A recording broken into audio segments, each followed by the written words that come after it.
একজন 4 মাস আগে বা 1 মাস আগে বা 10 দিন আগে টিকিট কাটছে, সেই টিকিটগুলো এখানে নতুন যাত্রীকে দেওয়ার পরে তাদেরকে আবার এখানে ঝামেলা হচ্ছে।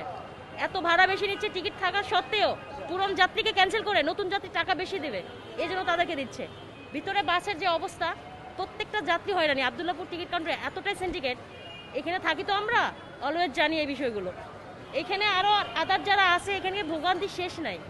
বিশেষ করে আবদুল্লাপুর কাউন্টারে, এখানে প্রত্যেকটা কাউন্টারে হয় জাইলাতি, প্রত্যেকটা কাউন্টারে। তো এখানে প্রশাসনের দৃষ্টি আকর্ষণ করব, যারা এজেন্সির মালিক আছে এখানে কাউন্টারে, তাদের এখানে ব্যক্তিগতভাবে এসে তাদের সাথে কথা বলা। আর যাত্রীদের এই ঈদ আসলেই প্রত্যেকটা যাত্রীরা হয়রানির শিকার হয়। কেন? আমরা টাকা দিয়ে টিকিট কাটি, সেই টিকিট আবার নতুন করে অন্য যাত্রীরা পাচ্ছে।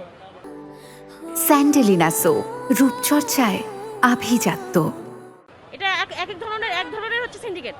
আমরা চাই না যে আমরা ঈদের ছুটিতে একটু বাবা মার সাথে ঈদ করার জন্য দেশে চলে যাচ্ছি, এখানে তার ওদের জন্য বেশি জালিয়াতি হচ্ছে বা ওরা জালিয়াতি করতেছে। কেন? ওকে ভাইয়া, কমপ্লেন করে ইউটিউব থেকে, আমি কিন্তু একজন বাইকার, আমারও চ্যানেল আছে। আর এই সব বিষয়ে যদি প্রশাসন না দেখে, দেশে সুন্দর শাসন হচ্ছে, অন্য সরকার চলে যাচ্ছে, নতুন করে সরকার আছে, তো আমাদের প্রেক্ষাপটে এখন যে জনগণ, যে যাত্রীরা আছে আবদুল্লাপুরে, তাদেরকে দেখা এবং এভাবে দেখা যে কোথায়